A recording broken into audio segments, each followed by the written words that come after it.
दोस्तों नमस्कार, स्वागत है आप सभी का आज की इस बेहद खास वीडियो में। आज हम बात करेंगे किन व्यक्तियों को कौन सा आईटीआर फाइल करना चाहिए। इससे फायदा क्या होगा जब आपको पता लग जाएगा कि कौन सा आईटीआर आपको फाइल करना है तो आप रॉन्ग आईटीआर सिलेक्शन से बच जाएंगे। और अगर आप रॉन्ग आईटीआर सिलेक्ट नहीं करेंगे तो आपके रिफंड और आपका आईटीआर प्रोसेस होने में बहुत कम टाइम लगने वाला है। चलिए बिना किसी देरी के शुरू करते हैं आज की बेहद खास वीडियो। सबसे पहले आईटीआर वन को समझ लेते हैं। आईटीआर वन दोस्तों केवल उन लोगों के लिए है जो सैलरीड पर्सन है या एक दो कोई उनको पेंशन की इनकम आती है या कोई सिंगल प्रॉपर्टी है उनके पास, उनकी इनकम उनको आती है, तो ऐसे लोगों के लिए आईटीआर वन लागू है। वो लोग आईटीआर वन फाइल कर सकते हैं। छोटी मोटी इंटरेस्ट इनकम, जैसे मान लो आपके बैंक अकाउंट में कुछ पैसा रखा हुआ है, मान लो 1 लाख रुपए आपके बैंक अकाउंट में है और उससे आपको लगातार सालाना, जैसे बैंक आप अमूमन देखते हैं कि 6 से 6% के आसपास आप सभी को इंटरेस्ट देते हैं, तो 6,000 रुपए सालाना आपको बैंक से कमाई होती है। तो इस पैसे को आप आईटीआर वन के अंदर दिखा सकते हैं। ठीक है, तो आईटीआर वन हमने समझ लिया, सिंपल सैलरीड पर्सन, पेंशन लेने वाले लोग और साथ ही साथ ऐसे लोग जो इंटरेस्ट की कमाई करते हैं, वो सभी लोग यहाँ पर आईटीआर वन फाइल कर सकते हैं। बात करें आईटीआर टू की, तो दोस्तों आईटीआर टू ऐसे लोग भर सकते हैं जो साथ ही साथ सैलरी तो लेते हैं लेकिन उसके साथ अदर इनकम्स उसकी बहुत ज्यादा है।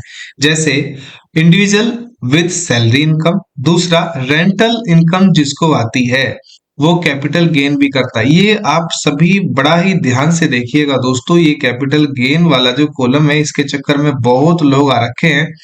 तो कैपिटल गेन जो करते हैं, चाहे वो स्टॉक्स को सेल करके हो, चाहे वो म्यूचुअल फंड को सेल करके हो, यानी कि आपको कुछ कैपिटल गेन हुआ है उसको आप अपने आईटीआर में शो जरूर कीजिए।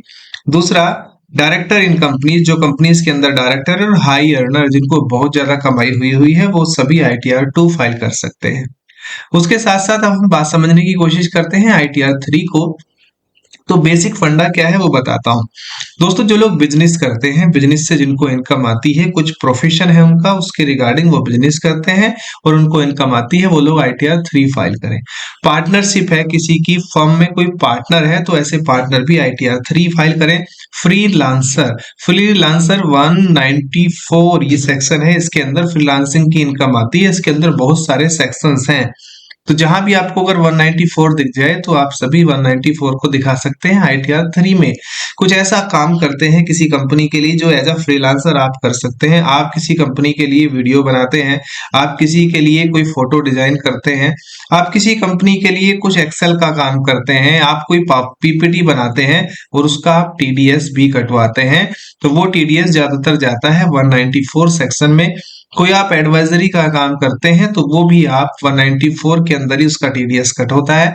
और ऐसे में आप सभी को वो सारी चीजें आईटीआर थ्री के अंदर शो करनी है।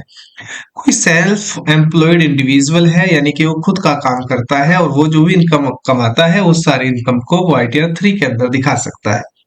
अब बात करते हैं आईटीआर फोर की। आईटीआर फोर जो भी छोटे छोटे बिजनेस ओनर्स हैं उन सभी के लिए एक्चुअली बनाया गया है। जो छोटे काम करने वाले लोग हैं, छोटे छोटे जिनके बिजनेसेस हैं, वो सभी, यानी कि छोटा बिजनेस है तो आप सभी उस इनकम को, उस सैलरी को आप दिखा सकते हैं आईटीआर फोर के अंदर। फ्रीलांसिंग भी यहाँ पर आईटीआर फोर, यदि आप बहुत छोटा काम है आप सभी का तो आईटीआर फोर के अंदर फ्रीलांसर भी कर सकते हैं। कुछ प्रोफेशनल्स भी आईटीआर फोर का चयन कर सकते हैं। आईटीआर फाइव की बात करें तो आईटीआर फाइव दोस्तों उन लोगों के लिए है जो पार्टनरशिप में है, जो कि यहाँ पर एसोसिएशन ऑफ पर्सन है।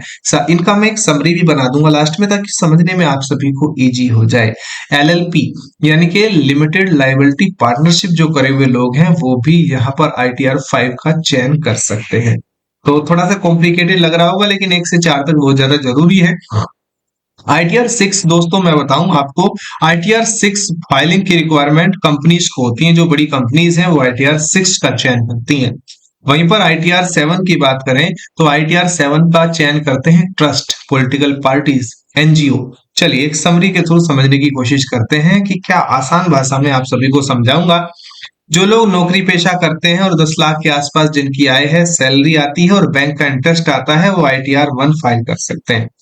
नौकरी करने वाले लोग जो कैपिटल गेन भी ले रहे हैं, यानी कि सैलरी तो आ ही रही है लेकिन स्टॉक से प्रॉफिट भी कमा रहे हैं, म्यूचुअल फंड से प्रॉफिट कमा रहे हैं, तो वो आईटीआर टू फाइल करें।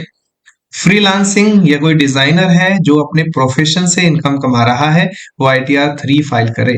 छोटा दुकानदार है जिसका टर्नओवर 25 लाख के नीचे नीचे है, बिजनेस है लेकिन थोड़ा छोटा है, तो ऐसा लोग यहाँ पर ITR 4 का चयन कर सकते हैं।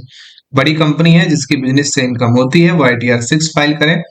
ट्रस्ट है जो कि डोनेशन और ग्रांट्स करते हैं, उनको ITR 7 का चयन करना होगा।